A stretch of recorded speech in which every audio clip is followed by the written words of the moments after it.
Hello Vector Dots, my name is Maciej Lenartowicz, and the Valentine's Day is drawing near, so today we're going to be using a couple of simple shapes and techniques to get this Valentine icon. So let's get into designing.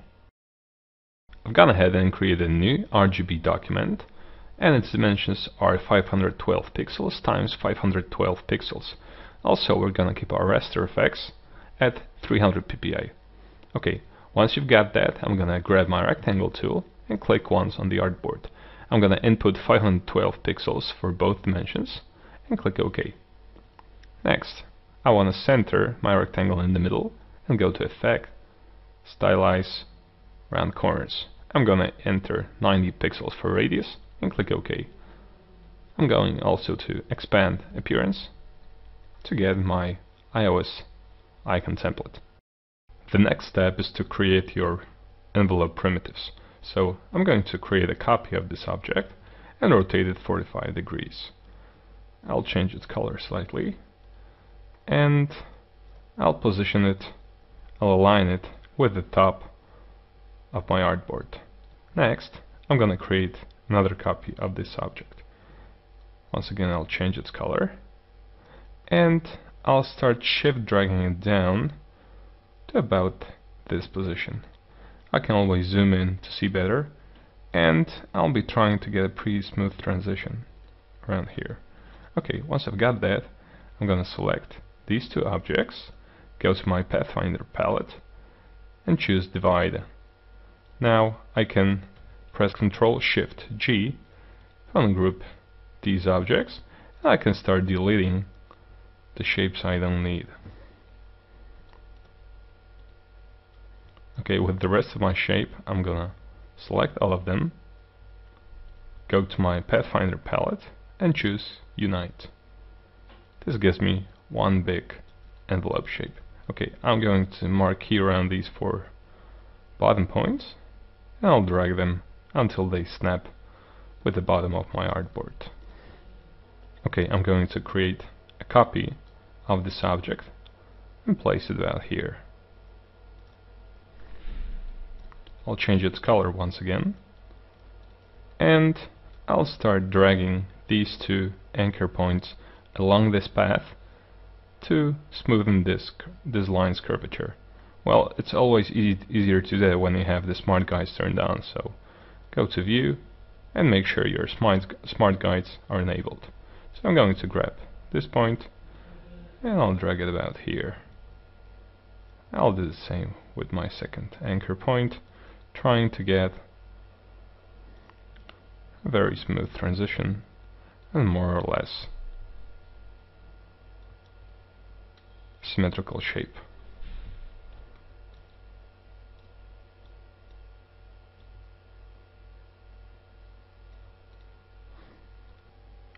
Okay, I'm gonna select this object and press Ctrl C to copy it. Next, I'll select this object and press Ctrl B to paste the bigger one in the back of my lighter object.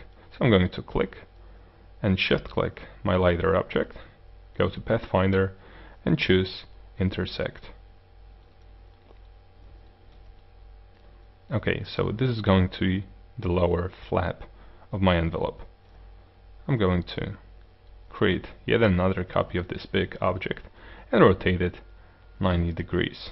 I'll change its color so that I can see what I'm doing, and let me change this object's color to an even lighter shade of gray. Okay, now I want to position this object about here, and I'll start creating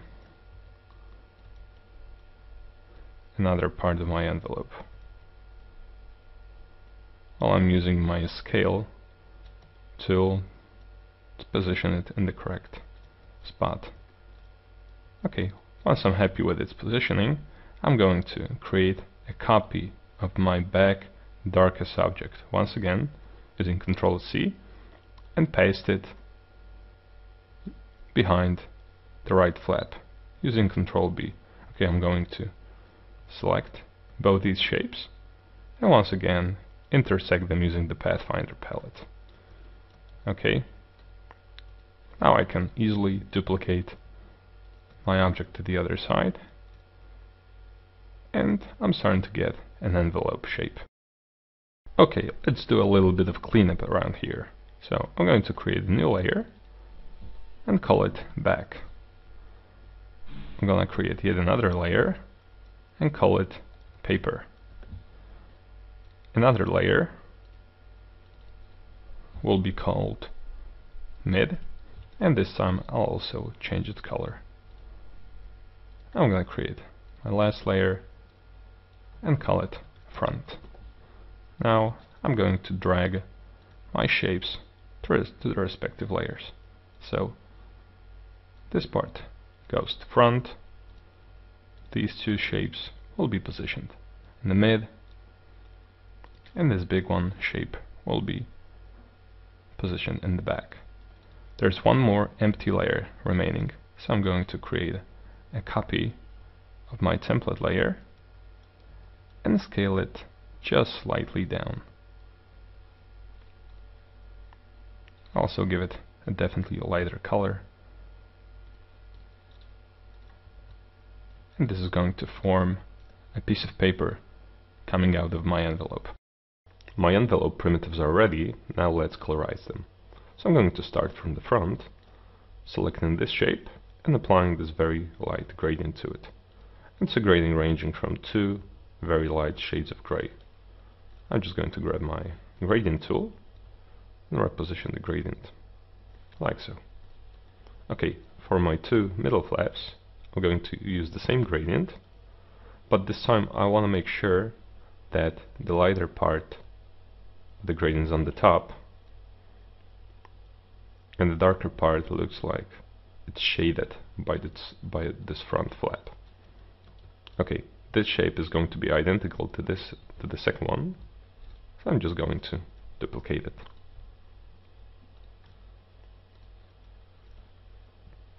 For my back piece, I like to use a darker gradient, and you can see the colors here. So I'm just going to reposition it and maybe add a couple of tweaks. Okay, and lastly, for my paper layer, I'm going to use this very light gradient. And once again, with my gradient tool, I'm just going to change its location. It's already starting to look like an envelope. Okay, we've added some color to the envelope. Now let's continue with shading. So I'll start with the top layer, with the front layer. So I'm going to click the shape and create a copy of it. I'm going to select the bottom one and fill it with black. Next, I'll go to Effect, Blur, and Gaussian Blur. Here I like to apply a 20 pixels Gaussian blur. Now, I'm going to right-click and choose Isolate Selected Path. And here I can safely marquee over those 4 points and start scaling them horizontally. At the same time, I'll grab these 2 points and drag them upwards, like so. Okay, I'm going to choose my selection tool and double-click on the artboard to leave the isolation mode. And here the effect I'm going for is this gradually diminishing shadow, indicating that this flap is getting closer to the envelope. Okay, I'm just going to select this shape and reduce its opacity to 75%. Okay, on to the next flap. I'm going to select this shape and create a copy of it. Once again, I'll fill it with black. Oops. I'll select the most bottom point and fill it with black. Once again, Effect, apply Gaussian Blur, enter the isolation mode, and start dragging these points down.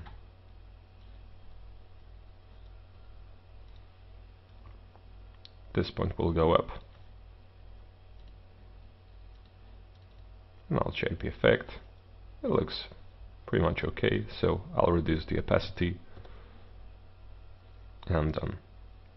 Okay, I just want to have one more shape on the other side, so I'm going to duplicate this shadow.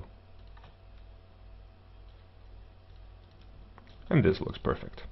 One additional tweak I'd like to add here is to add some more dimension, some more pronounced shape to these flaps. So I'm going to select all my flaps, go to Effect, Stylize, and choose Inner Glow. And here, for the color, I like to use about 50% gray. I'll change the opacity to about 20%, and the blur will be set to 40 pixels. I'll preview that. And the last tweak will be to change the blending mode to multiply. And I'll click OK. And that's our shaded envelope. Okay, we have a very nice envelope shape, but still nothing much that would resemble a Valentine card. So let's add a heart. I've created a new document and drew a rough heart shape in there, and I'm just going to paste it into my document right now. Okay, with this heart shape selected, I'm going to change its fill to this dark red color. Now I'll grab my scale tool and start scaling down copies. This copy will get this shade of gray. I'm going to Alt scale down yet another copy, and this one will receive this color. Now I'm going to select all these shapes and press Ctrl Alt B to blend them together. Now I like to give it a little bit of inner glow, so I'm going to Alt click. With my direct selection tool, I'm going to Alt click the outer shape and press Ctrl C to copy it. Next, I'll reverse back to my selection tool, click the whole blend and press Ctrl F to paste the shape in front.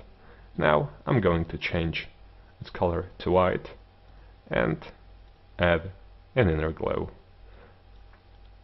And the colors, or the values I'd like to use here, will be a very dark shade of red, blending mode multiply, 80% opacity, and 20 pixels of blur. I'm gonna click OK and change the blending mode of the whole shape to multiply. Okay, next I'd like to add a couple of highlights here. So I'm going to grab my ellipse tool. I'll draw a very flat ellipse. Now I'm going to Alt drag a copy. Of course, I'm using my scale tool to do that, and I'll change the opacity of the bigger ellipse to 0. Now I'm going to select these two shapes together and press Ctrl Alt B to blend them. Well, it doesn't look much like a highlight, so I'm going to double click my blend tool and increase my steps to 100. Okay, that's a lot of steps, but this ensures that my highlight will be smooth. Okay, I've got this. I'm gonna rotate it, scale it down, and position it about here.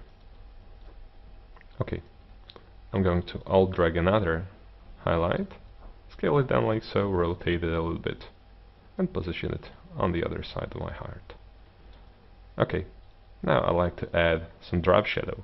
So I'm going to select my blend, go to Effect, Stylize, Drop Shadow, and I want to have no offset, blur of 10 pixels maybe, and I'll start experimenting with the color. A very dark, almost black shade of red should do. I'll preview that,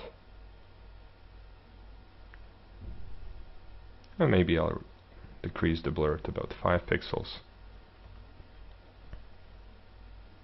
And this looks okay. Okay, the heart looks nice. Now, this sheet of paper is not as pronounced as I would like it to be, so I'm going to add some drop shadow to it. I'm going to go to Effect, Stylize, Drop Shadow, I'll change the shading color to black, and I'll start playing with the settings. Let's say we could use about 10 pixels here. I'll reverse back to 5 pixels blur, so that's the way it looks best. I'm gonna click OK. Now I'm gonna give some more depth to this piece of paper, so I'm going to select it and scale it down just slightly.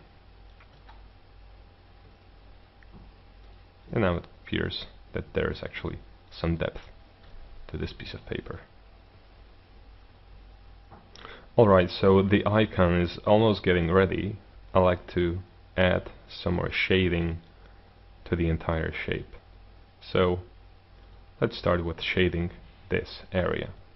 I'm going to grab all these shapes and create a new layer.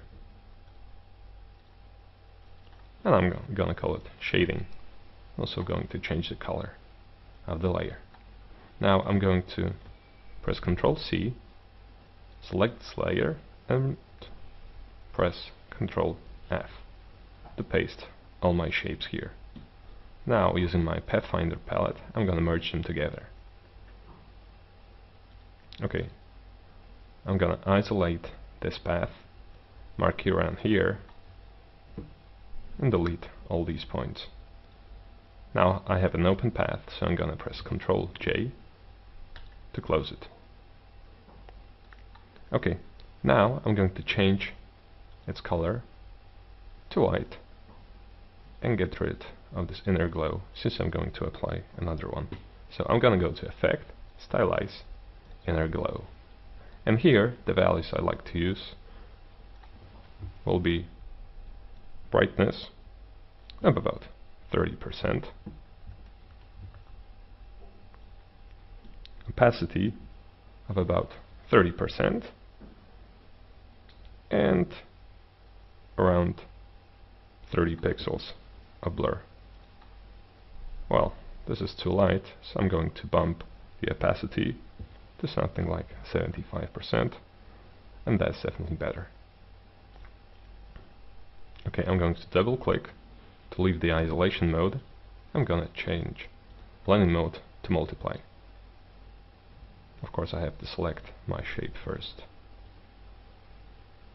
Okay, now this effect is definitely too strong, so I'll reduce the opacity to about 75% and address one more issue I have here. Well, namely, this section shouldn't be shaded. There should be nothing here, and my shading should start somewhere in this location. So we can always do that using an opacity mask. I'm going to select this shape and grab my rectangle tool.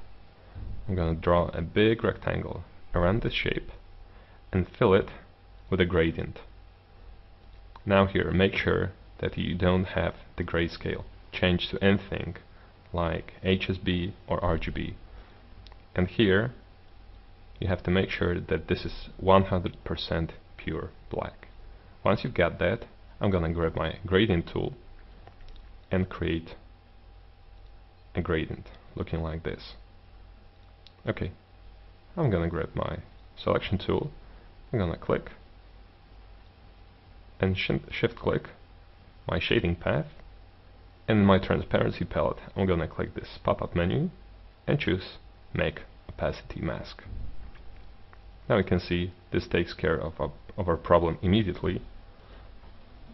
Now we can grab our gradient tool and fine-tune this transition.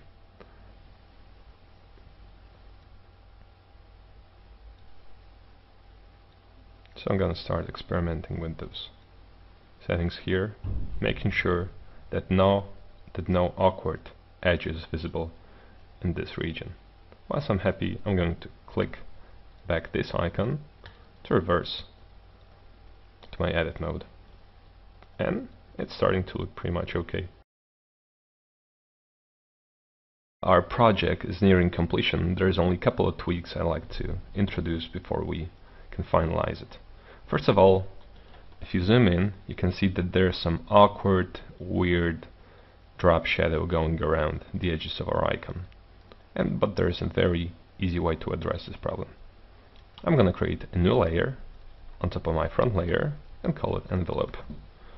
I'm also going to change its color. Now I'm going to drag my front and mid layer into this new envelope layer.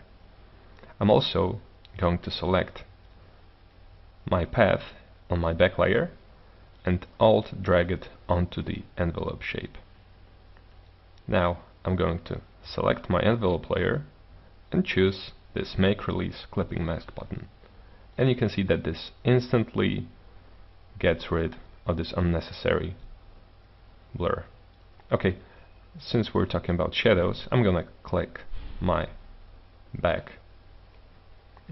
in my back layer and go to Effect, Stylize, and choose Drop Shadow. Here I'm gonna use 75% for the opacity and 10 pixels of blur. I'm gonna preview that and click OK.